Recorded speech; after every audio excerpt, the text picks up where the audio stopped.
Orang kalau takwa jalanin perintah Allah Subhanahu wa taala bakal dikasih rezeki dari arah yang tidak dia sangka-sangka. Udah deh, kamu jalanin aja perintah Allah Subhanahu wa taala.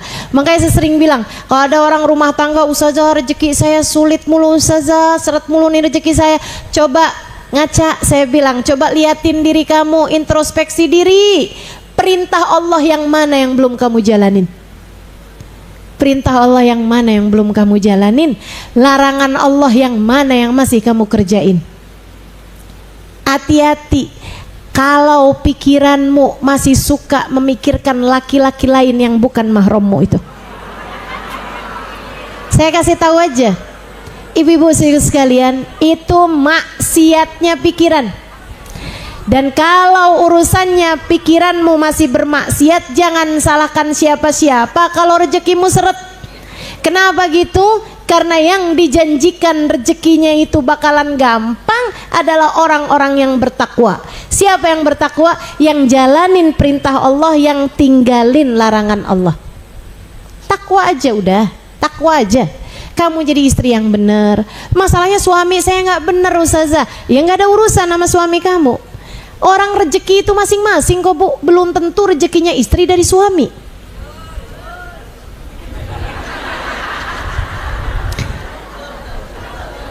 Belum tentu rezekinya istri dari suami, ibu-ibu sekalian. Makanya udah kamu jalanin hidup kamu yang benar. Termasuk dari yang benar adalah benerin omongan kamu. Yang pada suka ngomel sama suami, yang pada suka ngomelin anak, jangan salahin siapa-siapa kalau rezekinya seret. Allah nggak suka sama mulut kamu itu. Allah nggak suka sama mulut kamu, sehingga Allah nggak kasih apa yang kamu mau. Kamu kalau kepengen Allah kasih apa yang kamu mau, jagain diri, ngerjain apa yang Allah mau. Salah satunya adalah jagain mulut kamu. Jangan nyakitin hati suami, kayak apapun suamimu. Jangan sakitin hati anak, kayak apapun bandelnya kamu lihat anak-anakmu. Jangan sakitin keluargamu, jangan sakitin tetangga, temen, ini itu, siapapun aja jangan. Jangan. Kalau masih bisa ngomong bagus, kenapa kamu milih omongan yang nyakitin hati orang? Orang kalau suka ngomel, suka ngomong yang nggak bener, suka ngomong kasar, apalagi ngomong kotor, rezekinya seret dah. Liatin aja. Kenapa gitu sih Ustazah? Allah nggak suka sama mulut kamu itu. Allah nggak suka. Akhirnya Allah seretin rezeki kamu. Tapi begitu kamu jagain lisan, kamu jagain perilaku, apalagi kamu mulai bangun malam, kamu mulai sholat tahajud, kamu mulai rapi zikir, kamu mulai jalanin perintah Allah, Quran kamu baca, sholawat kamu baca, liatin. Dan hati kamu jaga untuk tidak mencintai kecuali yang memang diperkenankan untuk kamu cintai, dan tidak membenci kecuali yang kamu diperkenankan untuk membenci. Kamu akan lihat nanti Allah SWT bakal kasih mudah rezeki kamu tersebut. Orang yang bertakwa sama Allah dikasih jaminan secara khusus. Sebenarnya jaminan secara umum ada. Buat siapa? Buat semua makhluknya Allah. Buat semua makhluknya Allah, Allah yang wajib memberi kepada mereka rezeki. Allah wajib Bu ngasih kita makan. Kita nih hidupnya bukan dari kita, hidup dari Allah. Allah yang sudah ngasih kehidupan kepada kita, Dia pula lah yang wajib ngasih makan sama kita. Karena kita ini hidup bukan buat nyari dunia, kita ini hidup sama Allah diperintah buat nyari surga. Kata Allah, "Wa ma khalaqtul jinna wal insa illa liya'budun." Aku hidupkan manusia, aku ciptakan bangsa jin dan manusia untuk ibadah padaku, untuk nyari surgaku, untuk nyari akhiratku. Maka urusan dunianya dijamin Allah Subhanahu wa taala, umum semuanya. Bahkan ibu-ibu sekalian, bukan hanya manusia dan jin, semua makhluknya Allah wajib ngasih rezeki kepada mereka. Kata Allah Subhanahu wa taala, "A'udzubillahi minasyaitonirrajim. Ma min dabbatin fil ardi illa 'alallahi rizquha wa ya'lamu mustaqarraha wa mustauda'aha." Tidak ada sesuatu yang melata di atas muka bumi melainkan wajib bagi Allah, wajib bagi Allah, wajib bagi Allah. Saya belajar bahasa Arab lama, saya ngerti perbedaannya. Kenapa di ayat itu Allah ngasih tahu sama kita, ayatnya bukan illa minallahi rizquha, enggak. Allah bilang illa alallahi rizquha. Alallah, wajib bagi Allah untuk memberikan rezeki kepada makhluk yang melata di atas muka bumi. Apapun yang melata di atas muka bumi, dari gajah, unggas, kecoa, tikus, ular, ulet, ikan, apapun aja, sampai semut, sampai ke nyamuk, apapun aja yang hidup di atas muka bumi, wajib bagi Allah untuk memberi rezeki kepadanya. Wajib. Allah mewajibkan pada dirinya sendiri. Wa ya'lamu mustaqarraha wa mustaudaha. Allah tahu di mana tempat tinggal dia, mustaqar, tempat dia menetap Allah tahu. Alamat rumah kamu tuh Allah tahu. Wa mustaudaha, dan tempat sekarang kamu berada Allah tahu. Alamatmu itu Allah tahu, alamat tinggal menetap Allah tahu, sekarang kamu berada Allah tahu, dan rezekimu enggak akan pernah salah alamat, akan sampai padamu. Yang jadi rezekimu akan sampai padamu, mau tak mau. Itu udah jaminan dari Allah Subhanahu wa taala. Bukan cuman buat kamu. Sampai kececek udah dijamin rezekinya Bu sama Allah. Cicak tuh dijamin rezekinya sama Allah. Makanya ada lagunya. Nih ibu-ibu, saya harap kamu menyanyikan lagu itu.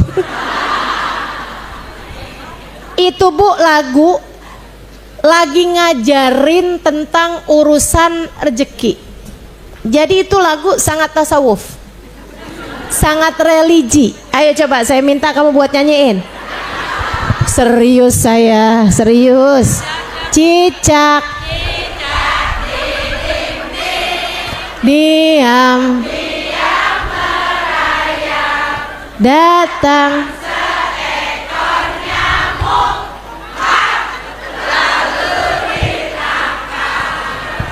Karena Bu, nih saya kasih tahu ya, kalau urusan sama rezeki, yang paling pantas buat protes itu cicak daripada orang. Ibu-ibu sih sekalian, kamu nih orang bisa bergerak Bu, rezeki kamu semuanya nggak bergerak, gitu kan? Rezeki kamu semuanya bukan barang bergerak. Nggak ada di antara kita yang makan ikan hidup-hidup. Nggak ada di antara kita yang makan ayam kemudian lagi jalan, gitu kan? Nggak ada. Kamu semua rezeki kamu tuh barang diem, iya kan? Lebih gampang banget kan, kamunya bergerak mendatangi rezeki kamu. Rezeki kamu barang diem, yang kesianan cicak. Bu, cicak itu Bu bergeraknya cuman bisa merayap. Semua rezekinya bisa terbang. Coba tuh, iya kan? Cicak tuh cuman bisa merayap, itu juga pelan-pelan. Gak pernah kan kamu lihat cicak ngebut? Cicak tuh gerak diam. Rezekinya semuanya yang bisa terbang. Nyamuk bisa terbang, lalat bisa terbang, apalagi laron bisa terbang.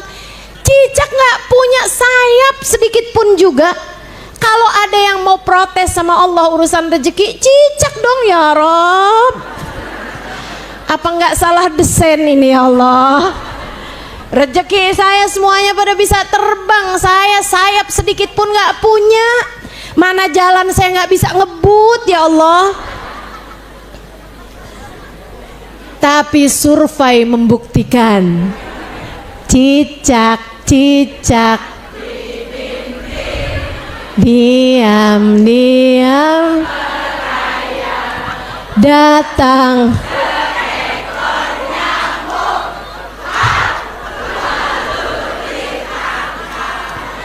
masa iman kamu urusan rezeki kalah sama cicak? Allah mesti ngajarin kamu kayak gimana lagi urusan rezeki kalau bahkan terhadap cicak kamu nggak bisa belajar. Belajarlah dari cicak. Jadi besok-besok tanya, guru kamu siapa? Cicak. Salah satu dari guru kita nih Bu ya. Kita mesti belajar di semua makhluknya Allah Subhanahu wa taala. Tenang Bu, gajah nggak pernah sujud aja gendut-gendut. Ya biasa banget nih saya sampaikan ya. Kecoa nggak pernah facial aja glowing. Aduh, urusan rezeki Bu tenang aja, tenang. Udah ada jaminannya Bu, udah ada jaminannya. Makhluknya Allah Subhanahu wa taala nggak ada yang terselip dari radarnya Allah untuk diberi rezeki. Para ulama mengatakan, andai ada semut di dalam sebongkah batu hitam terletak di dalam dasar lautan yang terdalam, tidak akan mati kecuali setelah semua rezekinya Allah sampaikan padanya. Apalagi kamu di jalan kebun kacang 4 kelihatan Bu, di peta kelihatan, kamu segini gedenya kelihatan, tenang aja, tenang aja. Urusan rezeki itu masalahnya cuman hatimu sendiri. Kamu hanya menghadapi keraguan dari dalam hatimu sendiri. Ini kaitannya sama iman. Ini kaitannya sama iman. Bukan tentang, nah masalahnya kan saya bukan orang kaya, saya nggak punya nih orang yang bisa ngasih saya harta dari warisannya. Bukan tentang itu. Urusan rezeki kamu di dunia ini Bu, urusannya cuman masalah sama iman yang ada di dalam hatimu itu.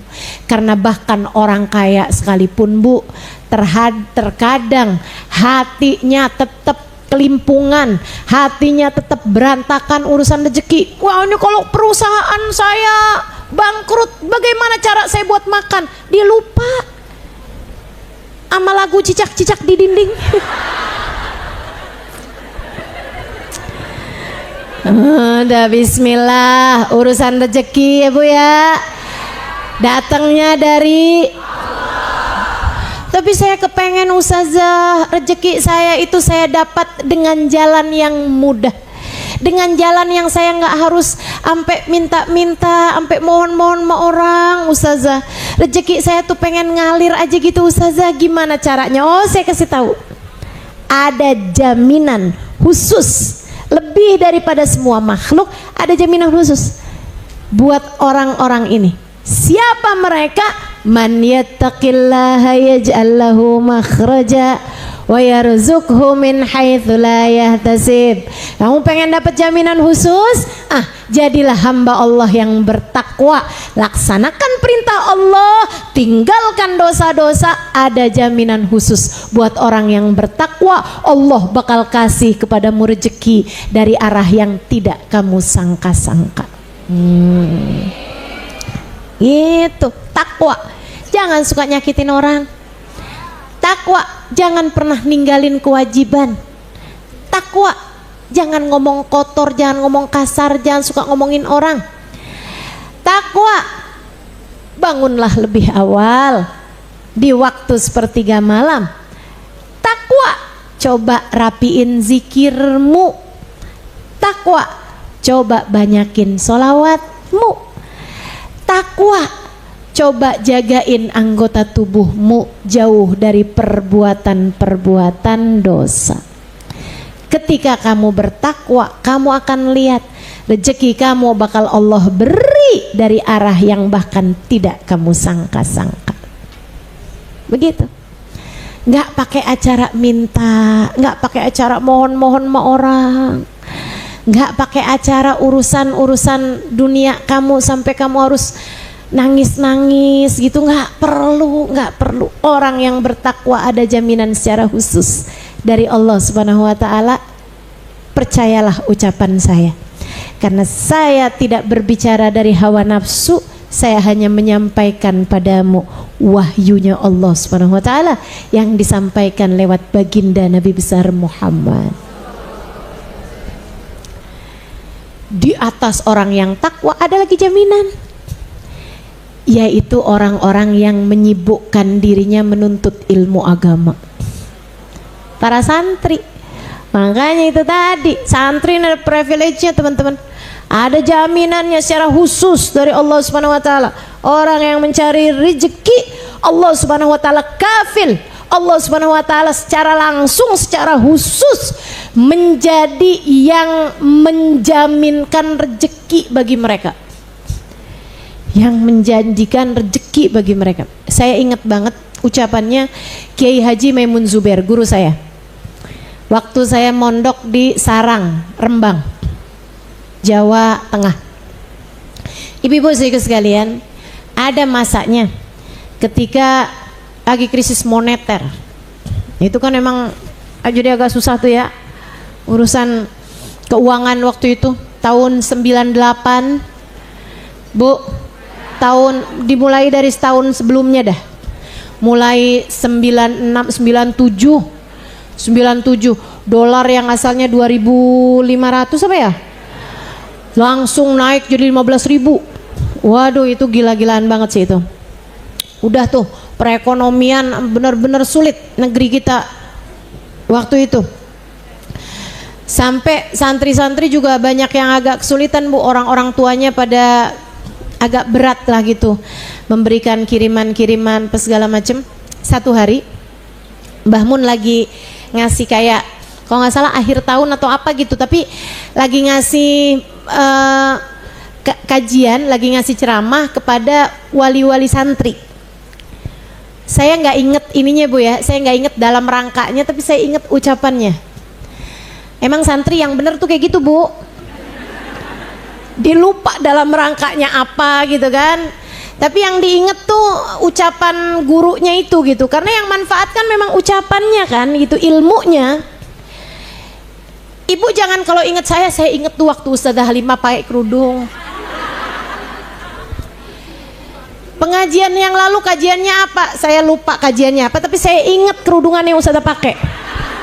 Saya inget tas Ustazah pakai. Ya Allah, ini kamu yang saya nggak nyalahin ibu-ibu kan bukan santri. Santri dong Ustazah. Mudah-mudahan ya Bu ya.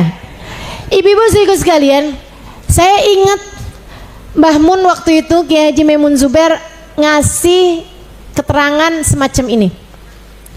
Dia bilang, ibu-ibu, bapak-bapak, para wali santri, kalau kamu waktu mondokin anakmu ini, kamu kok sampai kesulitan buat kirim sama anak, sampai susah gitu, sampai buat makan kamu susah, buat ngasih makan anak, buat kiriman anak susah, ambil balik santri kamu, ambil balik anak kamu, pasti belajarnya nggak sungguh-sungguh. Karena sebagai santri, kalau dia santri yang benar, jaminan rezekinya langsung Allah Subhanahu wa taala yang ngurusin. Kan ada malaikat tuh, Bu, yang bagian ngaturin rezeki. Malaikat apa, Bu? Sampai lupa. Malaikat apa, Bu? Malaikat Mikail ya Bu ya, yang bagian urusan rezeki, kan begitu ibu-ibu sekalian. Tapi buat santri-santri atau buat orang yang bertakwa tuh ada jaminan lain tuh, Bu, tuh khusus. Memang Allah Subhanahu wa taala khusus tuh, Bu, tuh orang-orang dalam radar rezekinya Allah Subhanahu wa taala secara khusus gitu. Kayak ibarat katanya orang naik kereta nih misalnya gitu kan ada yang kereta kelas umum, kelas apa sih itu namanya, ekonomi gitu kan. Ada nih kan yang kelas eksekutif, ada lagi di atasnya kelas salah, bisnis dulu baru Eksekutif kan ya? Nah itu kayak gitulah gitu. Ada hamba-hamba yang mendapatkan jaminan secara khusus dari Allah Subhanahu wa taala. Mereka adalah para santri-santri yang hidupnya antara dia dengan ilmu agama, yang dia menyibukkan diri tiap harinya belajar, tiap harinya mikirin ilmu agama gitu kan.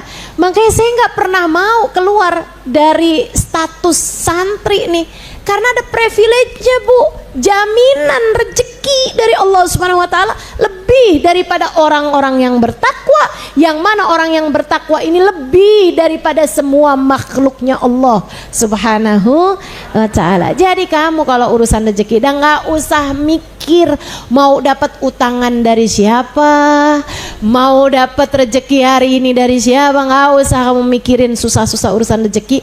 Benerin aja diri kamu, benerin aja diri kamu, jadilah orang-orang yang bertakwa. Nanti Allah SWT akan kasih kepadamu rezeki dari arah yang tidak kamu sangka-sangka. Atau naikkan statusmu menjadi status santri yang hidup kamu selalu sibuk ngurusin urusan ilmu, yang sibuk kamu tuh sama urusan belajar mengajar. Itu santri namanya. Hidup kamu sibuk urusan antara belajar, mengajar, dan mengamalkan ilmu. Ketika itu terjadi dalam hidupmu, maka kamu adalah seorang santri. Kalau kamu jadi santri, maka jaminan rezekimu langsung ditanggung sama Allah Subhanahu wa ta'ala.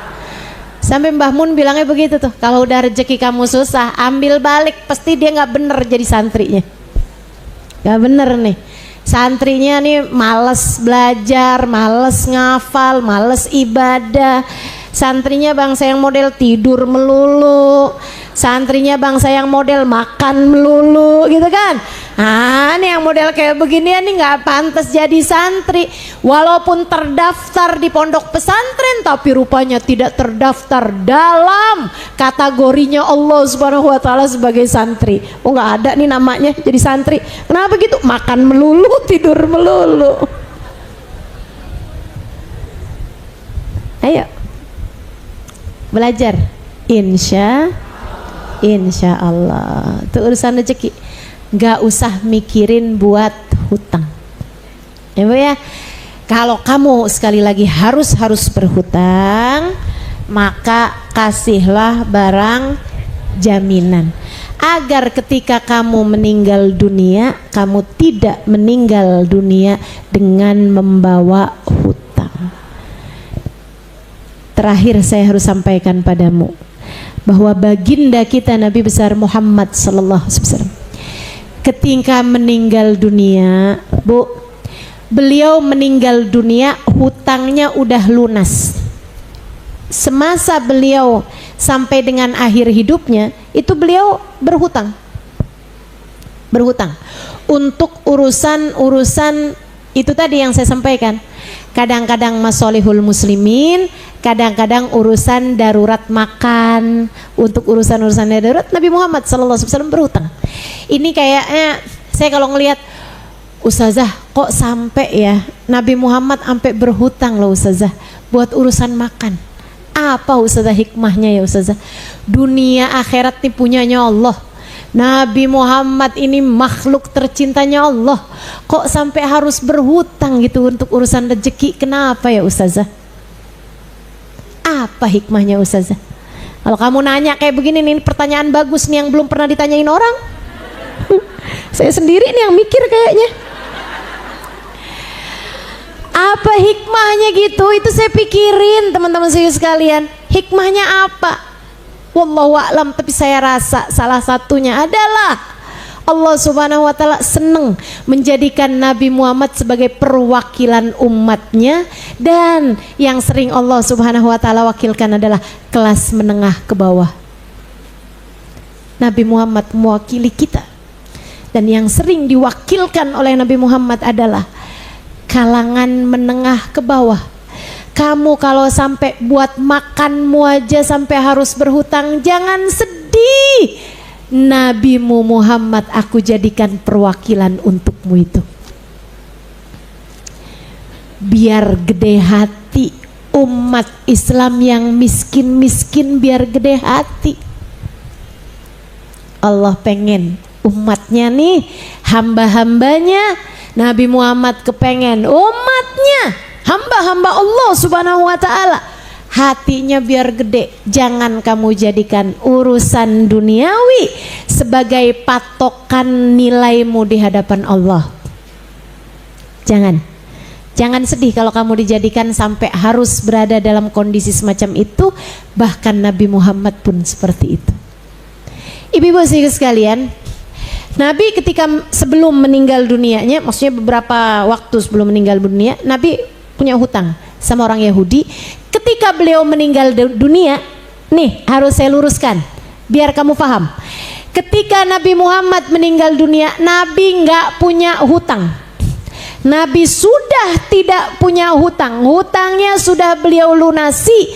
Hanya saja baju jirah beliau, baju perang beliau masih ada sama orang Yahudi yang beliau jadikan sebagai gadaian beliau ketika beliau mengambil hutangan tersebut kepada orang Yahudi. Belum diambil balik, hutangnya mah udah lunas, cuman barang gadaiannya Nabi belum diambil sama Nabi Muhammad.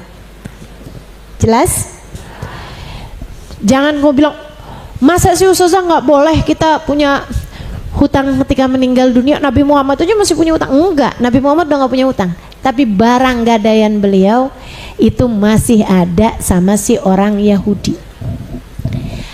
Ala sa'in min bur, digadaikan sama Nabi untuk mendapatkan beberapa sok, beberapa kilogram gandum. Nabi Muhammad sallallahu alaihi wasallam, beliau itu Bu, Nabi Muhammad, Ustazah, Nabi Muhammad miskin apa kaya? Nabi Muhammad kaya. Sering Nabi Muhammad miskin, sering juga. Nabi Muhammad itu Bu mewakili umat, maka Nabi Muhammad kaya pernah, Nabi Muhammad miskin pernah. Nabi Muhammad, ibu-ibu sekalian, pernah ngasih beribu-ribu ekor kambing kepada seorang laki-laki, namanya lupa nih saya, kalau saya nggak salah ingat ya, namanya Rukanah, kalau saya nggak salah ingat ya. Ini teman-teman saya sekalian, dikasih Nabi Muhammad sallallahu alaihi wasallam kambing tersebut. Katanya Nabi Muhammad, Rukanah, kalau kamu saya kasih nih semua nih kamu tahu nggak siapa yang punya kambing-kambing ini? Malah al-wadi, memenuhi lembah. Jadi Nabi habis dapat harta rampasan perang berupa kambing malah al-wadi, memenuhi lembah. Ibu-ibu sekalian, ribuan kambing penuh selembah tuh sama kambing. Dan Nabi, kamu tahu nggak yang punya kambing ini siapa? Siapa emang Muhammad? Saya yang punya kambing ini semuanya. Saya habis menang perang, ini adalah harta rampasan punya saya. Wih, serius Muhammad? Saya kasih kamu semua kambing-kambing saya. Saya harap kamu masuk Islam. Masuk Islamlah, saya kasih semua kambing-kambing saya. Beneran Muhammad? Beneran. Asyhadu an la ilaha illallah, asyhadu anna Muhammad Rasulullah. Saya kasihkan semua kambing saya kepadamu Rukanah. Lari Rukanah, pergi ke kampungnya. Terus dia bilang, ya ayuhan nas aslimu, ya ayuhan nas aslimu. Faqad wajadtu nabiyal Islam yu'ti man la yakhaful faqr. Dia bilang, hei orang kampung saya semuanya, masuk Islam yuk, masuk Islam, masuk Islam. Kenapa gitu? Karena saya mendapati nabinya orang Islam memberi dengan pemberian seseorang yang gak takut kefakiran. Nabinya orang Islam, memberi pemberiannya orang yang gak takut miskin. Bu, karena orang sekaya apapun belum tentu bisa ngasih kambing ribuan, bahkan sama orang yang gak terlalu dia kenal. Ibu-ibu saudara sekalian yang saya muliakan, kenapa Nabi melakukan yang semacam ini? Menunjukkan dunia gak ada di hati Nabi. Kalau ada dunia di hati Nabi, Bu, Nabi bakalan sayang-sayang tuh dunia. Bakal dikasihinnya Sayyidina Ali, mantunya yang miskin, yang tiap hari kerja buat ngasih makan anak cucunya buat hari itu. Anak cucu, istri dan anaknya pada hari tersebut. Sayyidina Ali tuh, Bu, kerja hari itu buat ngasih makan keluarganya hari itu. Jadi ibu kalau lihat tuh, ada tukang kerja, buruh, angkut barang, yang kerja hari itu buat makan hari itu, Sayyidina Ali kayak gitu. Sayyidina Ali kayak gitu. Buat besok, ya kerja besok. Buat hari itu, kerja hari itu. Miskin banget Sayyidina Ali. Ibu-ibu sekalian, andai dunia berharga dalam pandangan Allah, bakal dijadikan kunci dari pintu dari kota ilmunya Nabi Muhammad, kaya raya, Bu. Tapi memang dunia tidak berharga di mata Allah. Karenanya Allah Subhanahu wa taala bahkan memberi orang paling kafir lebih banyak daripada orang paling dicinta sama Allah Subhanahu wa taala. Dan Nabi Muhammad, dunia tidak berharga di hati beliau. Makanya sampai dunianya kambing ribuan. Ibu, andai itu bukan kambing, ayam aja, Bu, kalau ribuan harganya kan jadi mahal. Ibu ya, ini kambing, Bu, harganya jutaan. Ibu-ibu kebayang kalau kambingnya itu ribuan, Bu, kan miliaran berarti, Bu. Segitunya Nabi Muhammad kasih buat Rukanah, ibu-ibu sekalian, bukan buat Sayyidina Ali, bukan buat Sayyidah Fatimah, bukan buat Sayyidina Uthman, bahkan bukan buat Sayyidina Abu Bakar sahabat sejatinya, bukan juga disimpan Nabi buat perang bulan depan atau tahun depan, enggak ada. Sama Nabi kasihin gitu aja Mersi Rukanah. Siapa itu Ustazah Rukanah? Rukanah dah.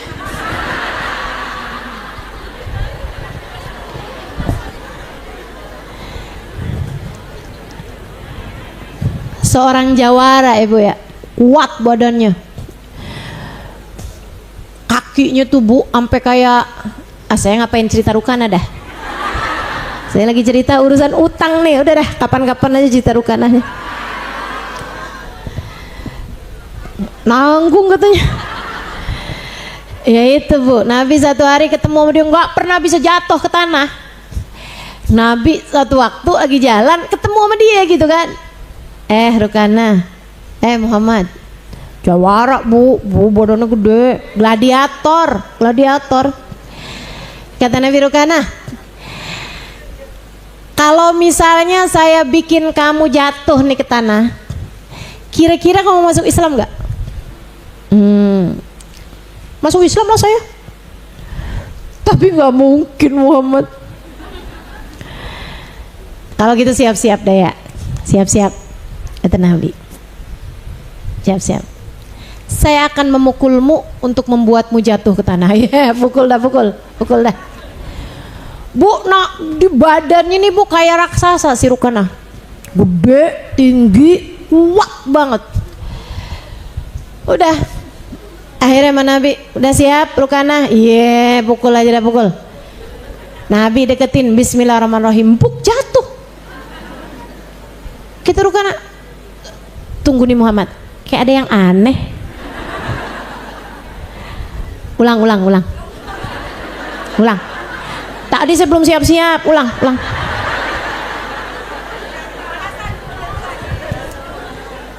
Oke, boleh. Siap sekarang? Oke, siap dah sekarang. Siap dah sekarang Muhammad. Dia ambil kuda-kuda, Ibu. Bukan kuda-kuda, bukan. Itu istilahnya kan, Bu, tuh pasang kuda-kuda gitu, kayak pasang kuatan gitu kan, siap-siap. Udah nih, dia udah kayak, wow, debunya aja sampai terbangan tuh, Bu, tuh. Buk gitu kan. Wah. Udah siap? Kata Nabi Muhammad. Siap Muhammad, siap sekarang. Oke. Nabi Muhammad deketin. Bismillahirrahmanirrahim.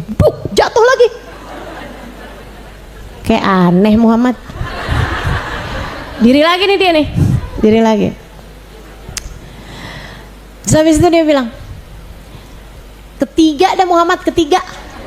Terakhir nih, terakhir. Oke, kata Nabi Muhammad. Baik sekarang. Ayo bismillah. Kamu pasang dah kuda-kuda kamu sekuat kamu. Untuk yang ketiga kalinya dia pun jatuh. Dia masih bingung tuh antara nabi apa bukan nabi nih ya. Karena kan bukan nabi bisa aja pakai kekuatan sihir, bisa aja kan? Tukang sihir gitu kan? Keluarganya Harry Potter, bisa aja kan? Pakai ilmu sihir buat nguatin gitu kan? Pakai ilmu sihir. Ada cewek-cewek itu katanya pakai ilmu sihir, dipakein alisnya, dipakein apa katanya minyak apa gitu. Orang kalau sekali dilirik sama dia langsung ikut gitu kan? Katanya, saya nggak tahu. Saya nggak tahu dah. Minyak pengasihan. Jadi orang ngelihat dia langsung bawaan kesian aja gitu. Ibu-ibu sekalian, akhirnya nih Bu nih, dia belum mau masuk Islam juga. Dalam satu riwayat Nabi kemudian mengatakan kepada dia kayak begitu. Karena dibawa sama Nabi nih, sampai Nabi nyampe ke wadi yang di situ lagi ada kambingnya Nabi ribuan. Nabi Muhammad bilang, kalau saya kasih kamu ini apakah kamu masuk Islam? Dia lagi mikir, Bang iya Muhammad, Islam dah saya mah, Islam saya. Kata Nabi Muhammad, kalau gitu saya berikan ini semuanya kepadamu. Dia langsung lari, aslimu ya ayuhan nas, aslimu fa inna nabiyal Islam yu'ti man la yakhaful faqr. Karena nabinya orang Islam memberi dengan pemberian seseorang yang tidak takut kemiskinan. Orang kaya aja Bu, saya Bu ya, kan lama nih jadi ustazah.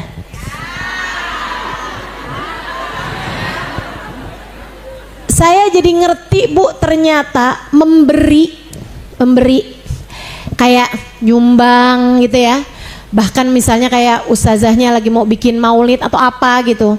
Alhamdulillah sekali lagi saya nggak pernah minta-minta. Alhamdulillah, mudah-mudahan Allah jaga. Mudah-mudahan Allah jaga. Tapi kan yang nyumbang kan banyak aja tuh Bu. Bu, saya baru ngerti juga ternyata urusan memberi itu Bu tidak terkait sama berapa jumlah yang dipunya. Ada orang-orang yang duitnya kayak nolnya banyak banget gitu Bu, tapi kalau ngasih itu Bu nolnya bisa kehitung. Kayak rada nggak pantas sama yang dia punya gitu kan. Tapi ya kayak gitu. Dan ada juga saya ketemu Bu orang-orang yang subhanallah. Saya pernah satu waktu awal-awal nih Bu nih, awal-awal ada seorang anak kecil SD. Dia bilang sama saya deket maulid, dia bilang ustazah ini ya ustazah, buat maulid ustazah nanti ya, ini dari saya karena yang ngasih anak kecil Bu, saya ngerti syariat Islam ada namanya hajar, mahjur alaiha. Anak-anak kecil itu Bu banyak yang belum diperbolehkan untuk melakukan transaksi keuangan, apalagi dalam jumlah yang sangat besar tanpa izin dari orang tuanya, tanpa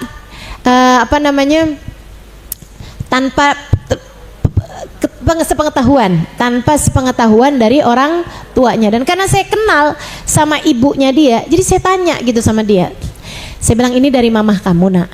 Dia bilang, enggak ustazah, dari saya. Oh, saya harus buka tuh untuk saya cari tahu berapa jumlahnya. Kalau cuman sekedar ratusan ribu atau apalagi cuman puluhan ribu gitu kan, saya rasa oh mungkin dia mang duit dia gitu. Nah saya buka lah itu amplopnya, ternyata jutaan. Saya jadinya curiga, saya takut aja kalau misalnya dia ngambil duit maknya misalnya gitu kan. Nah, saya khawatir dong, saya was-was gitu kan. Jadi saya harus ngecek gitu, saya harus memastikan duit ini dari mana gitu. Jadi saya tanyalah sama dia, "Nak, ini uang siapa?" Dia bilang, "Uang saya, Ustazah." "Dari mana?" Saya bilang. Dia bilang, "Hasil nabung saya setahun, Ustazah. Dari tahun lalu." Ustazah waktu itu cerita tentang kita memberi kepada baginda Nabi Muhammad buat acaranya Nabi Muhammad. "Ustazah, saya dari hari itu saya nabung, Ustazah. Saya niatkan agar setahun ke depan saya sudah punya cukup tabungan untuk saya bisa ngado sama Nabi Muhammad." Jadi ngomong itu dengan mata berbinar-binar, dengan hati penuh sukacita. Saya bilang, "Baiklah, Nak, makasih." Saya bilang, "Akan saya pergunakan tentu saja untuk urusan maulid, beli air minum, beli buat tambahan sound system dan lain sebagainya. Karena kan semuanya dibayarnya pakai, iya.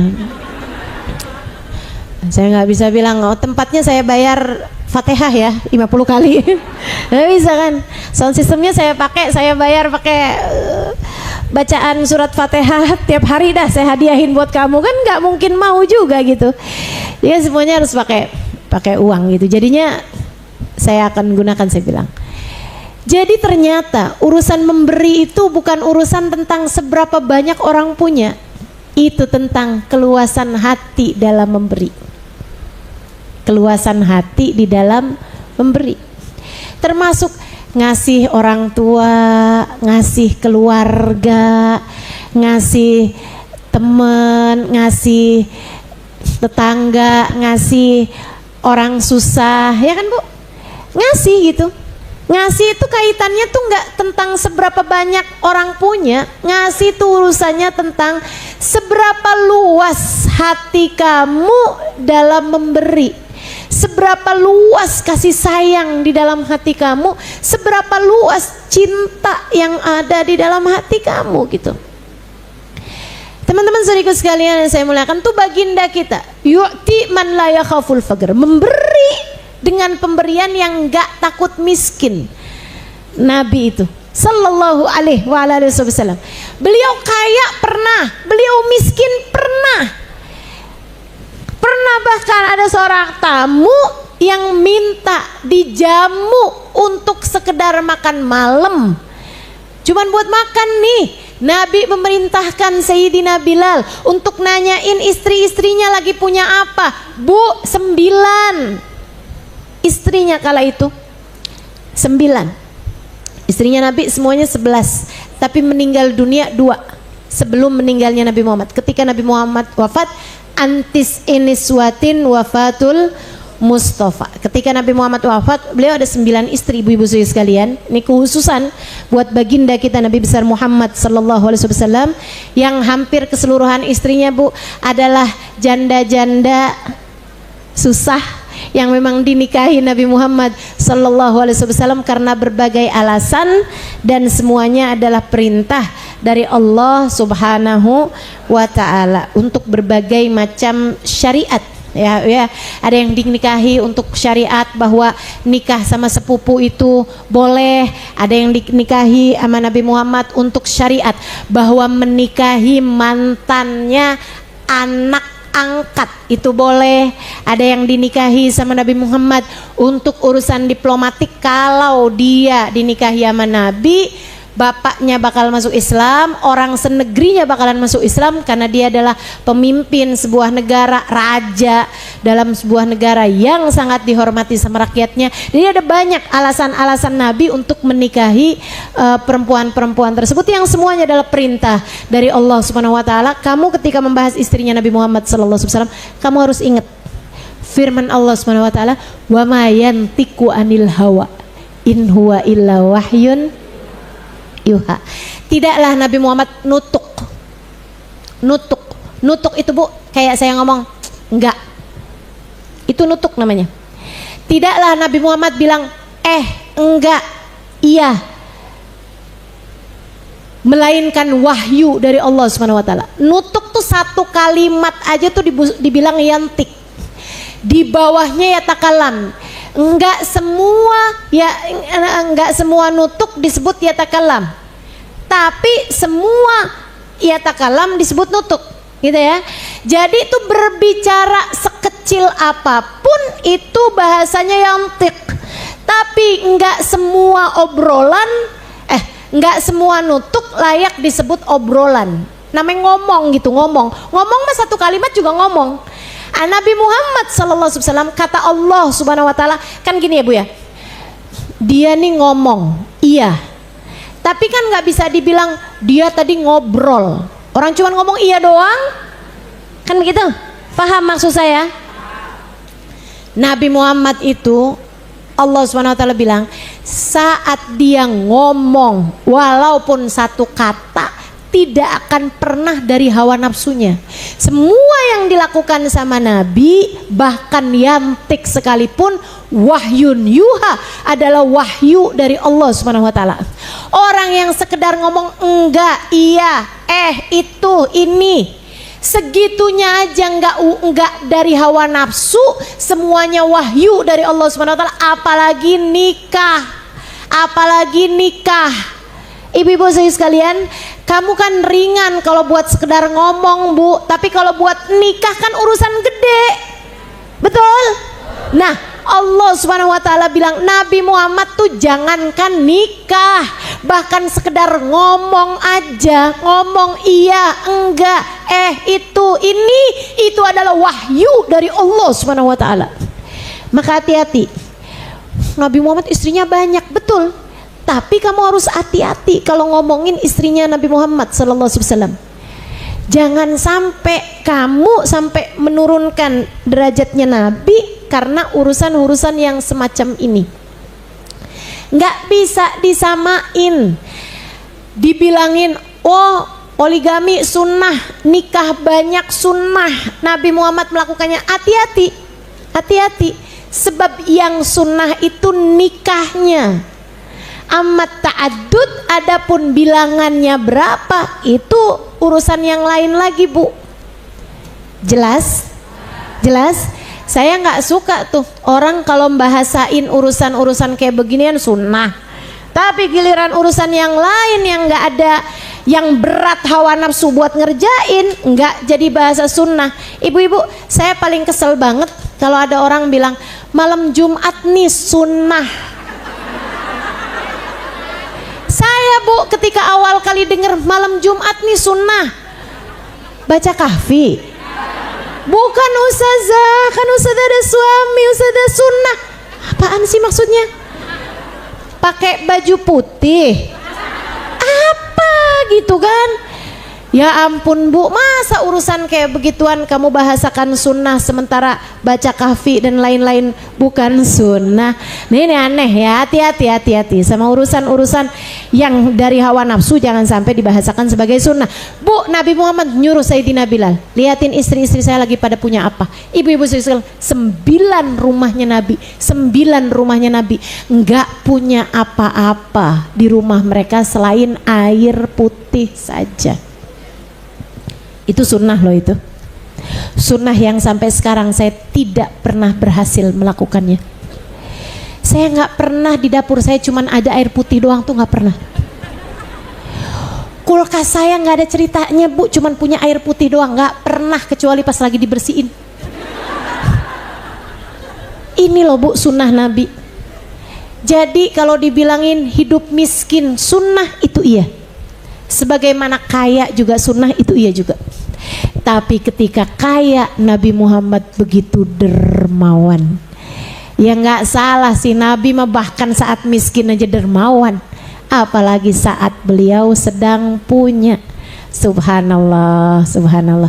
Tuh baginda kita Nabi. Makanya sampai di saat beliau meninggal dunia, ibu-ibu, Nabi lagi nggak punyanya. Sampai akhirnya buat beli beberapa sok gandum sebagai nafkah buat istrinya, Nabi Muhammad utang sama orang Yahudi. Ustazah, kenapa Nabi utangnya sama orang Yahudi? Orang Islam nggak ada yang mau diutangin sama Nabi, Bu. Maunya ngasih. Nabi nggak mau memanfaatkan itu. Saya aja bayangin, Bu, andai saya hidup di zamannya Nabi, saya punya toko beras. Kalau misalnya ada Nabi datang gitu ke toko saya, Halimah, utang dong berasnya. Rasul, siap Rasul, dikirim Rasul, tenang aja Rasul. Nggak pakai nanya, Bu, perlu berapa? Yang ada di toko saya keluarin, Bu. Walaupun saya sebenarnya belum dermawan amat, tapi saya ngebayangin Nabi Muhammad nggak punya gandum di saat toko saya punya 10 karung, saya bawa semua, Bu. Ini saya yang Islamnya cuman ala-ala aja, ala kadarnya aja. Ngebayangin gimana kalau yang punya tokonya Sayyidina Abdurrahman bin Auf, gimana kalau yang punya tokonya Sayyidina Abu Bakar Siddiq, gimana kalau yang punya tokonya sahabat-sahabatnya Nabi Muhammad. Ibu-ibu sekalian, mereka tentu tidak akan membiarkan Nabi Muhammad berhutang dari toko mereka. Itu sebabnya Nabi nggak pernah mau berhutang sama orang Islam. Nabi kalau hutang, hutangnya sama orang Yahudi yang mau dihutangin sama Nabi. Yang lain orang Islam kagak ada yang mau dihutangin sama Nabi, maunya ngasih. Nabi nggak mau ngerepotin orang, Nabi nggak mau nyusahin orang, Nabi nggak mau berita tentang Nabi lagi nggak punya nyampe ke hatinya orang Islam, yang bikin sedih hatinya umat Islam sehingga mereka semuanya pengen nyumbang. Nabi itu, Bu, senengnya ngasih, nggak seneng dikasih. Dan Nabi ketika berhutang dengan beberapa sok gandum itu pun kayak beberapa kilogram gandum, berapa liter beras gitu ya, Bu ya. Gandum kan mereka makannya, itu pun Nabi Muhammad ngasih baju jirah beliau, baju perang beliau sebagai jaminan atas hutang tersebut. Yang Nabi ketika meninggal dunia, Nabi sudah melunasi hutangnya, tapi baju jirahnya masih belum diambil. Ini hukum tentang rohan, tentang barang gadaian. Jadi Nabi Muhammad pernah berhutang. Nabi Muhammad juga setiap kali berhutang memberikan barang gadaian. Ini jadi sunnahnya kita umat Islam. Sekali lagi, jangan berhutang kecuali karena keadaan darurat. Daruratnya darurat urusan nyawa dan kehidupan, urusan makan, menyambung nyawa, dan urusan pengobatan dan seterusnya, Ibu ya, untuk menyambung kehidupan bagi seseorang. Nah, itu silahkan kamu berhutang untuk itu. Urusan makan pun juga, Bu, bukan urusan makan bulan depan, bahkan makan minggu depan, makan yang besok hari, yang kita sampai boleh minta, boleh ngutang itu untuk makan besok. Kalau kamu nggak ada buat makan besok, kamu boleh berhutang hari ini. Tapi kalau kamu masih punya nih makanan, tapi nggak punya buat lusa, nggak punya buat 3 hari lagi, nggak punya buat minggu depan, kamu belum boleh berhutang. Gitu ya. Itu batasan dalam syariat kita. Sama yang kedua, berhutang untuk masalihul muslimin. Berhutang untuk masalihul muslimin. Itu aja yang diperkenankan. Dan ibu-ibu sekalian, ketika kamu terpaksa harus berhutang, sekali lagi disunnahkan untuk memberikan barang jaminan, sehingga apabila sampai kita meninggal dunia sementara hutang kita belum terlunasi, sekurangnya masih ada barang jaminan tersebut yang dia bisa jual untuk melunaskan hutang-hutangmu, sehingga kamu tidak sampai meninggal dunia dengan membawa hutang. Rabbana zalamna anfusana wa illam taghfir lana wa tarhamna lanakunanna minal khasirin. Rabbana atina fid dunya hasanah wa fil akhirati hasanah wa qina adzabannar. Bi fadli subhana rabbika rabbil izzati amma yasifun wa salamun alal mursalin walhamdulillahi rabbil alamin. Mudah-mudahan ilmunya bisa kita amalkan. Ilmu tentang enggak gampang hutang, ilmu tentang kalau harus hutang ngasih barang jaminan, ilmu tentang kita harus dermawan, ilmu tentang kita harus jadi orang bertakwa, ilmu tentang kalau bisa jadilah santri sehidup semati, ilmu tentang kedermawanan juga tadi ya, ilmu tentang boleh miskin, boleh kaya, tapi tetaplah harus jadi hamba Allah yang bertakwa. Wa ila hadratin Nabi al-Fatihah.